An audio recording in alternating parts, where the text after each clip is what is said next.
Talk and Tuck Show.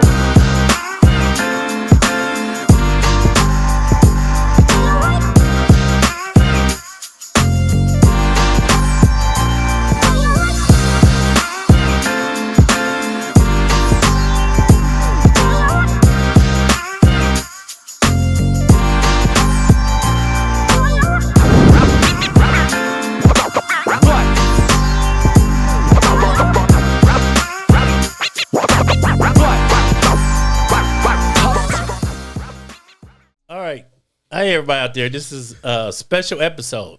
So my brother's not here and Morgan's not here, as you can plainly see. And I'm here for a special interview with Tim Russell. Hey, what's up, Tuck? And Tim is here because we're having our 35th class reunion. That's why I have on this very tight T-shirt. And Tim is one of the most interesting people that I know. And he's also the brother of Kurt Russell. And before Kurt became Teacher of the Year, he was probably the most well-known Russell. So, first of all, how you doing today, Tim? Hey, I'm doing great. It's great to be here. That's good. So, Tim, you from Oberlin. You were the class president. Class president. And after that, where did you go after that? So after that, went to Oberlin College, played football there. Then after that, went to Northwestern to Garrett for a master's in theological studies. I never knew. I never knew what you went to school for. Everybody's always shocked when they hear that. You know what? I'm shocked right here, right now, listening to it. Yeah. So let's start at the beginning. So once you leave Oberlin High School and you go to Oberlin College, was that like a thing where you can go for cheaper because you went to Oberlin High School, or did you have to pay like the full price? No, actually, it was Coach Hunsinger and Okay. Jane and White, who was the financial aid director, had a pencil with an eraser. And so you go in there, you talk to them, you play football, you get a leadership scholarship. Wow. And then, all of a sudden, they start erasing. Be like, hey, Coach, I can't pay, this. And then Coach Hunsinger was like, how much can you pay? I was like, if you give me a work-study job, I'll pay $1,000. And he said, okay, cool. I'll give you a work-study job for $2,000. You pay $1,000, and you keep $1,000. Wow. Yeah, so it was a hustle. I never. That's It was a something. Now, did you go to Oberlin for theological studies? No, so at Oberlin, majored in sociology and religion. Now, what made you get into that? Because I've known you throughout your whole life, and that would have not been the thing I would have thought you went into. Not at all. So, because I loved reading it. Oh, okay. It was in college. It was the best classes for me to read. A lot of people probably know A.G. Miller. Right, he's still here. Yeah, he is one of my professors that I just. And Clovis White in sociology, and just fell in love with reading the material. And then that was it. And he was like, you know what? You should go to become a preacher. And I was like, no, got too many vices. So I was like, I can't do an MDiv, but I do an MTS. Oh, now what's the MTS? MTS is like a traditional master's for religion. And the MDiv is if you're going to become a minister. Okay. Yep. So that's a master's of divinity, and so mine's a master of theological studies. Wow, it's a little thin line between the two. I never knew. I never knew that's what you went to school for. That's what I went to school for. Yep. So you graduate from Oberlin, and then you go to Northwestern to get your master's. Yep. Northwestern Garrett Theological Seminary. Was there for 2 years, and then never left. Wow. And you got your master's degree in theological studies. In theological studies. I would have never guessed that one. Me neither. That's you think about growing up in Oberlin and hanging out in class of '88. You were never really like a bad person, no. But I still wouldn't have seen theological studies. No. So you leave, you graduate from Northwestern. Yep. And then what happens after that? Get a job at the Chicago Tribune, working in foundation work, and then basically giving money to nonprofit organizations. And then from there, went to Sara Lee, doing a lot of the same things. And it's funny because when I worked at Sara Lee, Mama thought for the longest I was a baker. And I was like, I'm not baking. I'm not making pound cake. I'm, doing community. Your mom thought you was making the cakes. Exactly. Thought I was back there making the cakes. She said, you went to school for all that time to become a baker? And I was like, I'm not a baker. So what did you do at Sara Lee? I did community engagement, public responsibility. So I was the guy that walked around, shook hands, and kissed babies, for lack of a better term. Passing out Sara Lee's money and making donations to nonprofit organizations. And they paid you for that. They paid me for it. That's paid me well crazy. for it. Yeah. So you take that degree in theological studies and work with Sara Lee. Exactly. Theological degree allows you to, it's a great degree to understand how people think. So it's not quite psychology, but, if you know what people believe, you kind of have a sense of how people react and respond to things. So if you're out there going to college, no matter what you graduate in, it's always going to lead you somewhere. So just get the degree, huh? Listen, that's the important thing because, it's one of the things I think Oberlin High School, at least when we were there, and I'm sure now with probably the most famous Russell Kurt, is that when you're at Oberlin High School in college, it teaches you how to think, teaches you how to write, and then, just to be able to interact with people. And I think that's the key piece, because if you can think and write, you can do anything. Right. Yeah, you're right about that. I mean, and most people don't think about it like that. Exactly, because all those skills are transferable. Right. So you go to Oberlin, Northwestern, Sara Lee. Didn't you end up at Pepsi? Then I was at PepsiCo I was at Sara Lee for 10 years, and was at PepsiCo for 10 years, and doing the same thing. And in fact, I did community engagement, diversity. And I also did crisis communication, which was extremely fun. Okay, so explain a little bit more about why is that so interesting. So, when I was at Sara Lee, funny story, true story, there was a commercial that was done, a YouTube commercial done by Tyler, the Creator, for Mountain Dew, and it was called The GOAT. Okay, it was Tyler Creator and a couple of his buddies and a goat at a diner. They ordered Mountain Dew. The diner didn't have any Mountain Dew. So Tyler, the Creator, or I should say the GOAT, beats up the waitress. Okay. Episode 1. The second, this is on YouTube videos. Episode 2, the GOAT and Tyler, the Creator, and his 3 brothers are standing in a lineup. And then the waitress who beats up, could not identify that the GOAT beat her up. Exactly. It's comical. And so then all of a sudden we get calls from the Congressional Black Caucus, from Reverend Jackson, from Al Sharpton, mad about this commercial. And none of us had seen it before it played on YouTube. And so then I was responsible for meeting with Reverend Sharpton, Reverend Jackson, Congressional Black Caucus to try to defuse the situation, which we did. Pulled it off the air, set up some guidelines about how commercials, even if it's YouTube commercials, go through the process at PepsiCo. All right. So what was it like talking with Jackson and Sharpton? Oh, Jackson. Jackson, as you would see Reverend Jackson on TV during his heyday when he was running for president when we were in school, master of words, right? Could rhyme. Anything. He was probably one of the original rappers. People will say African Bambaataa. Nah, it was Reverend Jackson. It was probably one of the original rappers. But talking with them, and I think what helped with both of them was that I had a degree in theology.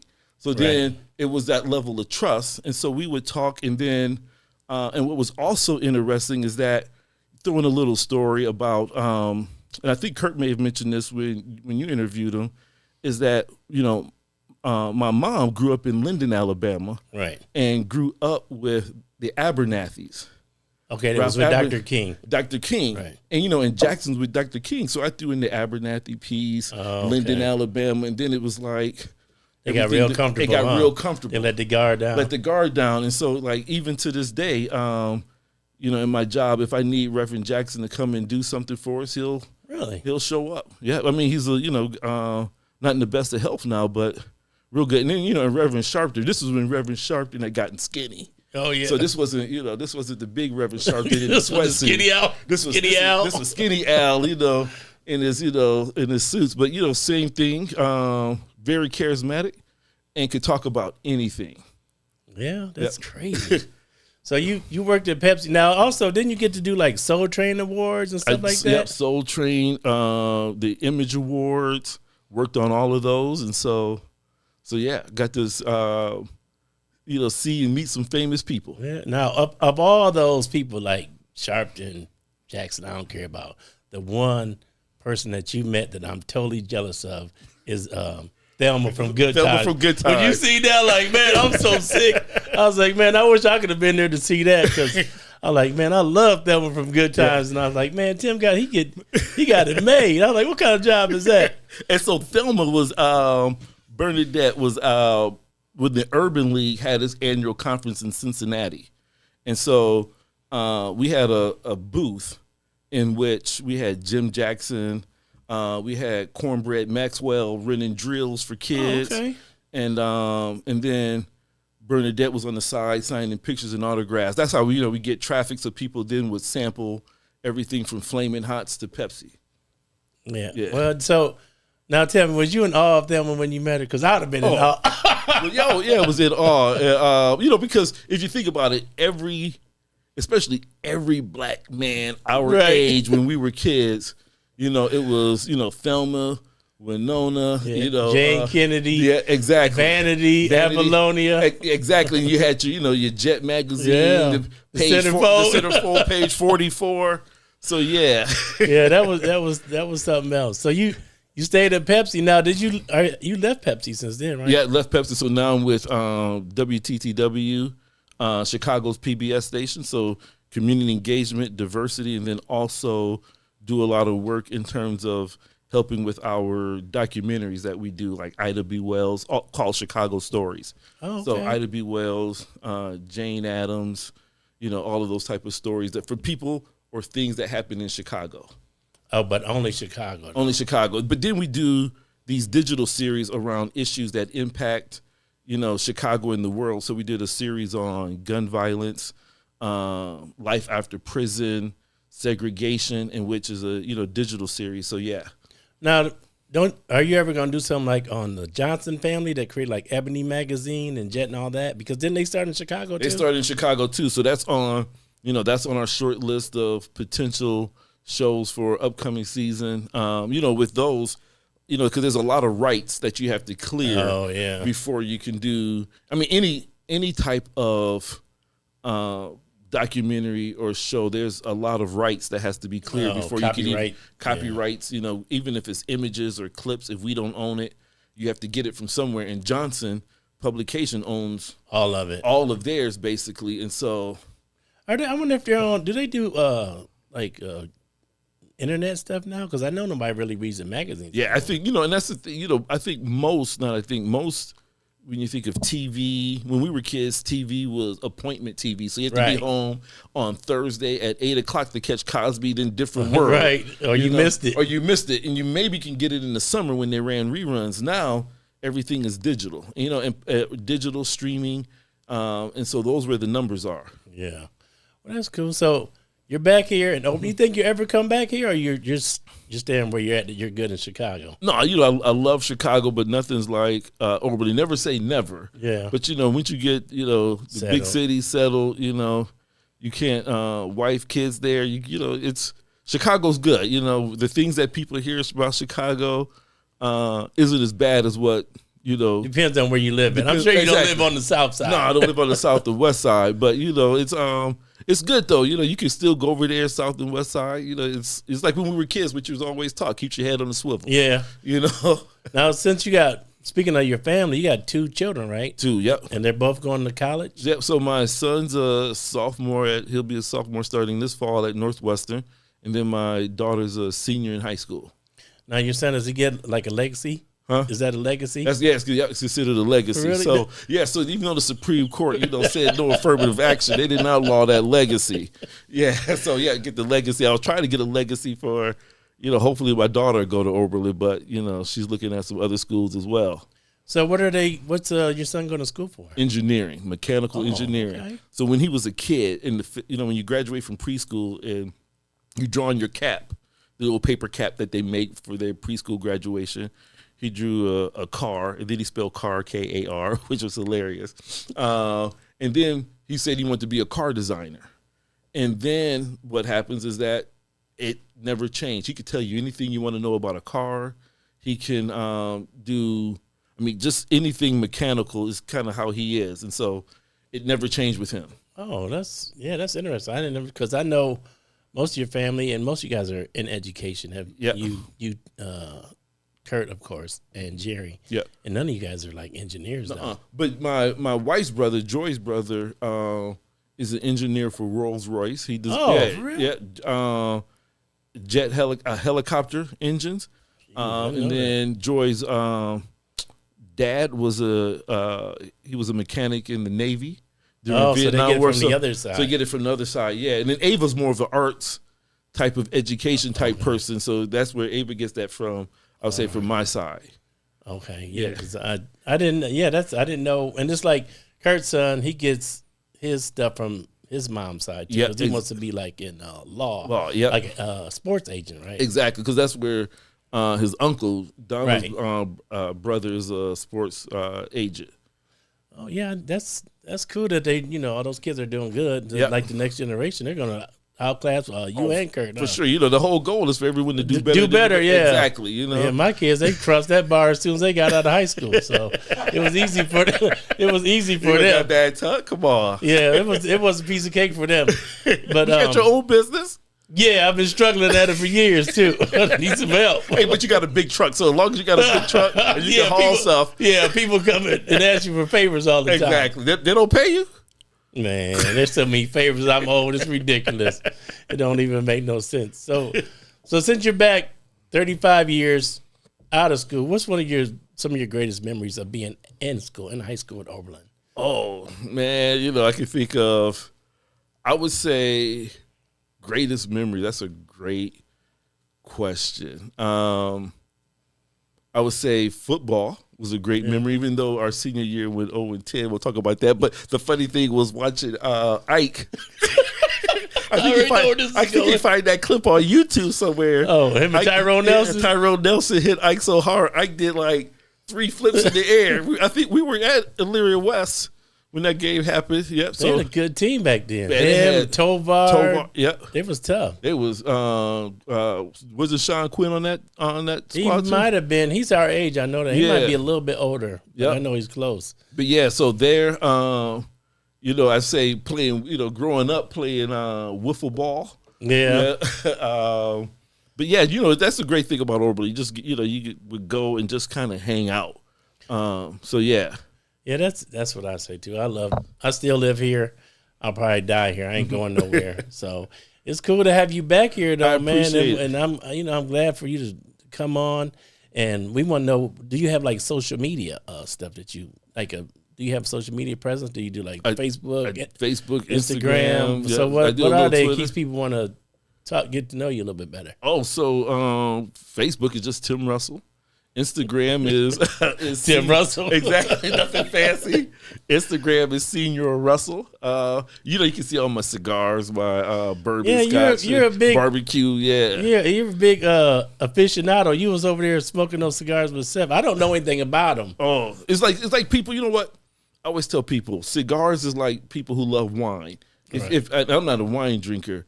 But people who love wine will drink, they'll say, oh, this is a full body wine. You can taste this tinted and all that. It's the same with cigars. If you get a cigar, you can get a full body all the way to a light medium, and then each one has a different flavor, a different taste. Yeah. And you taste it and you blow the smoke out. You don't it's not like you're smoking a square, in which you just smoke and you blow it out.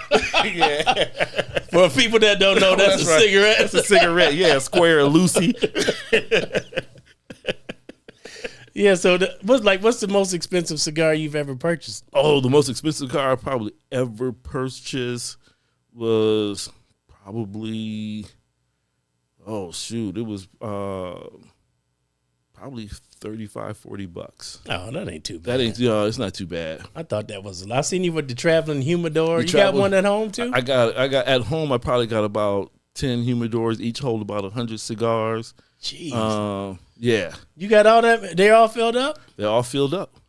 So you got like over 1,000 cigars at home. Over 1,000 cigars. You never know. You might have the taste for this. Someone comes by. You want to be able to offer someone something. You allowed to smoke in the house? No. You smoke outside? Your wife won't let you? Not allowed at all. Smoke outside or in the garage. And Senior Russell Cigar Lounge and haberdashery is what the garage is called. And the funny story is that there were a time people would see it on Facebook, like they would look up cigar shops, then they would end up driving and drive through the alley, and I have the door open, the big door, TV, couches, watching thing, and people looking like that's it. That's it right there. I'll be like, yeah, this is Senior Russell Cigar Lounge and Haberdashery. Wow. And I noticed you're big on scotch. Mm-hmm. So what's the like? I know that gets expensive. Oh, scotch gets So the scotch and bourbon. The most expensive bottle of bourbon was a $1,200 bottle, Pappy Van Winkle. Pappy Van. Now, what makes that so special? To tell you the truth, I don't know, but it was good. It's one of those things you drink and you sip on. Was it super smooth? It was real smooth. Because I know they got like Johnny Walker Blue. Mm-hmm. I'm pretty sure you've had that. Yeah, but and the Johnny Walkers are blended. So It's blended with a little water when they do the distillery process. But with single malt scotch, it's straight single malt, put in the barrel, age 12, 15, 18 years. And then they pull it out. So, yeah. And so it's not mixed with anything except for what goes in, and then you have the barrel. That's it. So you're getting pure, the oak taste and all of that. So, okay, now if you got a certain scotch, does it go with a certain cigar, or you just whatever? Yeah. For the most part, certain scotch you go. If you have a full body, let's say if you want to smoke an Opus X cigar, you might want to do for a bourbon, a Buffalo Trace, Eagle Rare. Okay. If you want to do a scotch, Macallan 12, 18 is always good for that as well.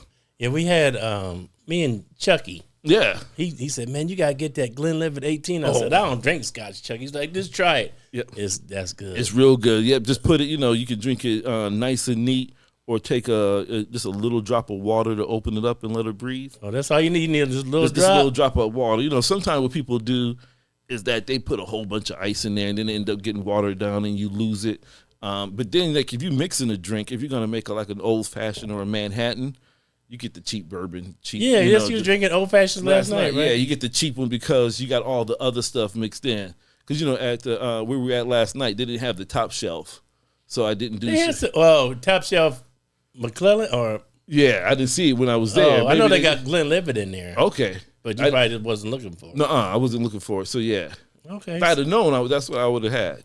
So when you back, who was you happiest to see? Everybody or? Everybody. I mean, I can't tell the last time I saw you, Big Hen, Seth, Ike. Rose. Ike. I ain't seen Ike. You miss seeing Ike, don't you? I miss that, because Ben Sloan, yeah. Ike was, Ike, James, Smith, myself. We used to all hang around, always hang out. Ike had his. Ike probably wrecked about 15 cutlasses. Yeah, he did always have a cutlass over there. He always had a cutlass or a Delta 88. A Delta 88, yeah, yep. You're absolutely right. Every time you turn around, it was wrecked, and he'd get another one. Yeah, it was that. And eating steakums. And he loved it. It's a steak. You're right. Yeah, because I know it was good seeing Miss Forrest, who's now Miss Thomas. Yep. It was good, and I seen Mr. Johnson was there and Miss Reader. Yep, all the music teachers when we were there. Teachers. So it was good to see all them come out, and it was good to see everybody. And I hope next time we do it, maybe we do like a cruise or something. I'd love to do that. Because when you just in somebody's backyard, it's okay for a little bit, but then you kind of want to get out of there. Exactly. Because I love cruises. That's what we should do next time. Yeah.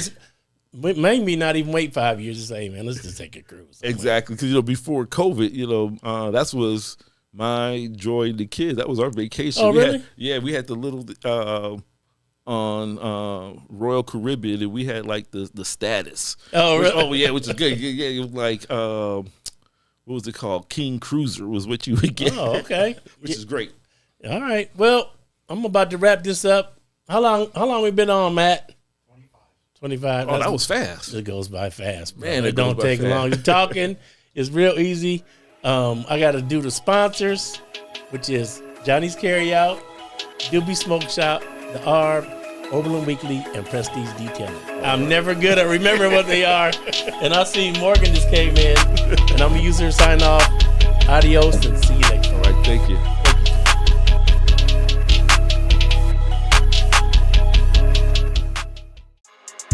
This has been another bomb-ass production from Short Walk Studios.